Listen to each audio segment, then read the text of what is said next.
dan di kota Subang, kupu-kupu main di taman. Bulan Ramadan akan datang, siapkan ilmu dan juga iman.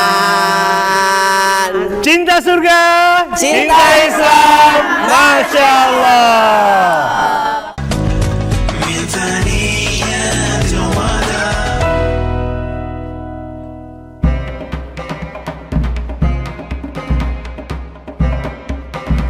Cinta surga, cinta Islam, Masya Allah. Masya Allah, Ustadz Encep, Ustadz Kasif. Tadi kita udah ngebahas masalah tentang anak-anak dalam Al-Quran seperti apa. Nah, bagaimana nih sekarang Ustadz Encep? Caranya supaya anak-anak kita bisa menjadi anak-anak yang soleh, qurrata'ayun. Masya Allah. Gimana tuh caranya? Izin, boleh saya maju? Silakan Ustadz. Iya. Cinta surga, cinta Islam, Masya Allah. Gimana caranya biar kita punya anak-anak yang qurrata a'yun, anak soleh berbakti kepada orang tua, taat sama Allah dan Rasulnya, serta bermanfaat untuk sesama. Anak yang soleh itu mencetak anak soleh tidak semudah membalikan telapak, tapi orang mukmin kita punya senjata doa. Maka ibu bapak yang di rumah ketika pengen anaknya jadi anak yang soleh, dicontohkan oleh Nabi Ibrahim. Di surat As-Saffat ayat ke-100. Doanya Allah abadikan di situ. Doa Nabi Ibrahim. Rabbi habli minas solihin. Ya Tuhanku, kata Nabi Ibrahim, karuniakanlah kepadaku anak-anak yang soleh. Ibu pengen anaknya soleh, doa sama Allah. Karena ingat, 3 doa yang sudah bakal tidak diragukan. Jadi 3 doa yang tidak diragukan ijabahnya. Doa siapa aja? Da'watul mazlum, orang yang terzalimi. Wa da'watul musafir, doanya orang yang melakukan perjalanan.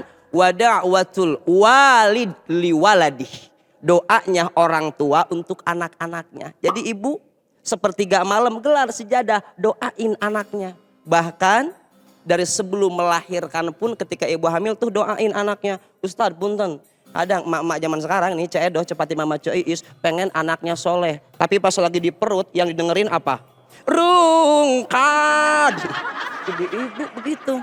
Makanya ibu kalau pengen anaknya soleh dan soleha, doakan anaknya. Habis sholat ibu doakan. Ingat, doa orang tua kepada anaknya insya Allah diijabah oleh Allah. Gitu Mas Adlan, Ustaz. Ustadz Kasif, ada yang mau ditambahin? Ya. Silakan Ustadz. Iya, kadang-kadang kita mendidik anak suka nggak sabar. Suka nggak... Emang saya ngomong apa tadi? Suka nggak sabar. Sampai ketika anak nakal, anak bandel, keluarlah kalimat sumpah serapah. Dasar anak nakal. Saya pernah Bu, satu saat saya lagi tausiah, ada seorang ibu, dia lihat anaknya nakal banget, bandel banget, dia nggak kuat, dia ngomong begini Bu. Dasar kamu anak setan. Ingat perkataan adalah wa ma yalfidhu min qawlin illa ladaihi raqibun atid. Tidak ada kalimat yang kita ucapkan kecuali dicatat raqib atid. Jadi kalau marahin anak, ketika kita udah gak sabar, kita mau marahin anak, jadikan kalimat marah kita doa. Mau gak anaknya jadi anak bandel apa anak soleh? Kenapa anaknya bandel? Karena kalimat yang dikeluarkan ibunya ketika emosi. Kendalikan marah ketika mendidik anak. Kendalikan emosi. Ini tips agar menjadikan anak kita anak soleh. Begitu Bang Fadlan. Masya Allah Ustadz. Nah Ustadz, ada gak nih kewajiban orang tua untuk memberikan hak-hak anak dari dia lahir? Ya, yang pertama kita kasih anak kita nama yang baik. Nama yang baik. Kadang Ustadz, ibu-ibu zaman sekarang ngasih nama anak dari singkatan-singkatan. Apa itu? Gara-gara lahirnya Asar, di rumah sakit Pasar Rebo, hari Jum'ah dikasih nama Sarboah namanya. Harusnya kan yang bagus-bagus ya Ustadz ya. Yang ngandung doa. Betul. Selain nama yang bagus buat anak, apa lagi Ustadz? Pendidikan akhlak. Pendidikan Akhlak ke anak itu. Kadang kita ya Ustadz ya, Bapak Ibu, ini anak pulang sekolah yang kita tanya apa? Yang kita tanya nilai matematikanya 100 atau enggak. Ibu pernah nanya enggak ke anak ketika anak pulang sekolah? Nak, tadi sholat duha enggak di sekolah? Duhurnya jamaah apa enggak? Maka ingat ibu, pendidikan akhlak itu sangat penting untuk anak-anak kita. Gitu Mas Fadlan. Ya, silakan yang mau bertanya, sahabat Cinta Surga, angkat tangannya. Nah, loh, yang mana yang ini? Yang ini. Ya, silakan Ibu. Assalamualaikum warahmatullahi wabarakatuh. Waalaikumsalam. Nama Mangga. saya Ibu Ita dari Majelis Taklim Nur Setiasih, Tambun Selatan. Saya ini udah berusaha buat anak saya nih yang terbaik dah buat anak saya. Cuman ya begitu dah ya anak saya. Aduh ya Allah.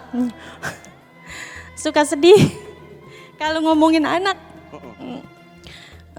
Kita udah didik anak kita ya dari kecil pendidikan agama. Dari bimba TK. Kadang ngaji aja kita bawa gitu Pak Ustadz. Biar dia ngerti agama gitu. Terus kalau kita bilangin tuh nyaut-nyautin mulu gitu. Ngelawan ya sama orang tua. Nyautin. Iya nyautin, ngelawan dah. Terus dia kayaknya dia pergaulannya ini masuk ke pergaulan yang gak bagus gitu Pak Ustadz. Yang jelek dah gitu ya. Ke bawah-bawah teman kalimat dah saya kagak ngerti dah ya. Terus udah gitu tetangga udah ada yang ngomong Pak Ustadz. Ada yang ngomong begini sama saya ya. Lah lu ngaji baik ya. Anak lu harus lu ajarin tapi itu kelakuan kayak begitu Pak Ustadz. Kata tetangganya? Lah iya ngomong begitu Ya malu Allah. saya ya. Ya Allah nggak malu banget dah saya pokoknya. Nah ini pertanyaan saya nih Pak Ustadz ya. Pertanyaannya nih ini kan tadinya anak saya jadi anak saya baik ya. Anak saya ya pokoknya nurut dah sama orang tua ngapa sekarang jadi begini gitu ngelawan sama orang tua. Apa saya jadi orang tua ini udah gagal gitu Pak Ustadz. Terus anak saya tadinya anak saya baik gitu bagus ya akhlaknya dah gitu ya nurut sama orang tua. Gimana jadi bagus lagi sekarang kan anak saya jadi kelakuannya begitu ya. Gimana biar anak saya jadi anak yang soleh gitu loh Pak Ustadz ya. Jadi pertanyaan ibu biar anaknya jadi anak soleh Jadi anak lagi. soleh Iya, lagi. gitu Pak Kemudian Ustadz. apalagi tadi Bu? Ya itu biar Dia nurut lagi sama orang tua. Ya nurut sama orang Iya. tua. Iya begitu Pak Ustadz. Lah saya jadi bingung ya, makanya saya minta pencerahan dari Pak Ustadz ya Pak Ustadz. Itu aja pertanyaan dari saya. Wassalamualaikum warahmatullahi wabarakatuh. Waalaikumsalam warahmatullahi wabarakatuh. Dengan Pok siapa tadi? Mpok Ita. Pok Ita. Iya. Anaknya udah dididik dari kecil, di pesantrenin, di sekolahin, udah gede, sama orang tua ngelawan mulu. Gimana caranya biar anaknya kembali soleh? Tadi sudah saya sampaikan satu, tetap kita punya senjata, doakan anaknya. Yang kedua, tetap terus awasi anaknya. Ingetin gak apa-apa ibu, kita disebut jadi ibu yang bawel kalau dalam hal kebaikan tidak apa-apa. Yang ketiga, jangan sampai anak-anak kita betah di luar, tidak betah di rumah. Artinya apa? Harus jadi orang tua yang mau mendengar. Emang gitu Po, anak sekarang mah nyautin mulu. Beda kayak kita zaman dulu zaman saya nih kalau dipanggil sama orang tua, "Jang kesini, itu kenapa bajunya kotor?" Enak jawabannya, "Umi abis jatuh dari solokan." Enak, coba anak sekarang, "Tong, lu abis dari mana? Baju sampai kotor begitu." Apa jawabannya? "Aku terjatuh dan tak bisa bangkit lagi." Ditanya sama orang tua yang bener, "Abis dari mana?" Pakai basah kuyup begitu baju. "Aku tenggelam dalam lautan luka dalam." Jam 10 malam lu baru pulang dari mana jam 10 malam? "Aku tersesat dan tak tahu arah jalan pulang." Kata mamanya, "Lu gak usah jadi anak gua, aku tanpamu bubuk rengginang." Ini anak sekarang, sama anak digituin enak apa enggak? Enggak, tapi insya Allah anak-anak ibu yang di sini soleh dan soleh. Itu Mas Fadlan. Intinya didoain Bu, terus dipilihin lingkungannya kalau bisa. Karena lingkungan itu bisa mempengaruhi seseorang juga yang tadinya jadi baik bisa jadi buruk. Ya kan? Betul sekali. Karena yang bisa tadinya buruk bisa jadi baik, maka kita cariin lingkungan yang baik buat anak-anak kita. Nah kalau gitu kita kasih kesempatan lagi untuk sahabat Cinta Surga yang mau bertanya silakan angkat tangannya. Yang ini kayaknya nih. Ibu silakan Bu. Assalamualaikum warahmatullahi taala wabarakatuh. Waalaikumsalam warahmatullahi wabarakatuh.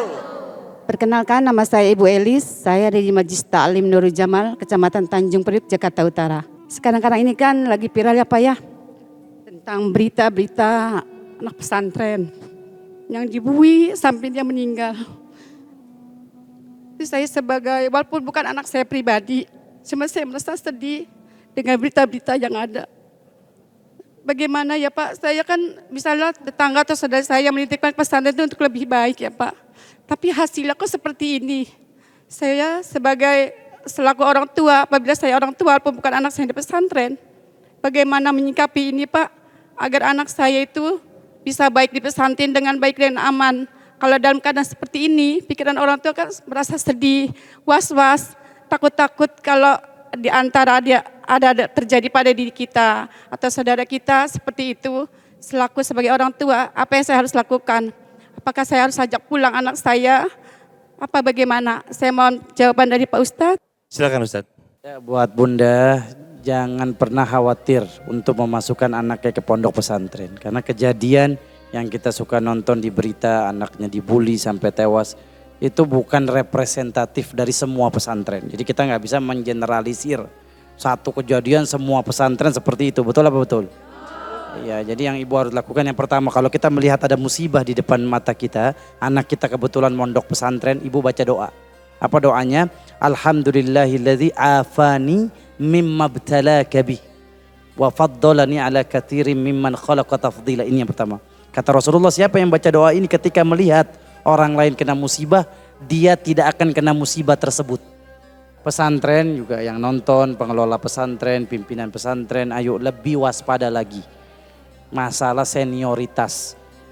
Kasih CCTV, nggak boleh ada lagi perpeloncoan di sekolah. Tidak boleh lagi tuh, ada mos ospek hapus.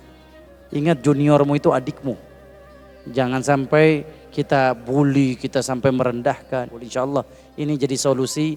Semoga kejadian santri dipukul atau tewas tidak terjadi lagi. Sahabat Cinta Surga, jangan kemana-mana. Kita akan kembali lagi setelah yang satu ini tetap di Cinta Surga, Cinta Islam. Masya Allah.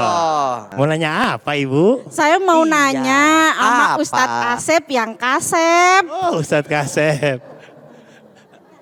Biasa aja dong Ustadz. Astagfirullahaladzim. Dibilang kasep, Ustaz.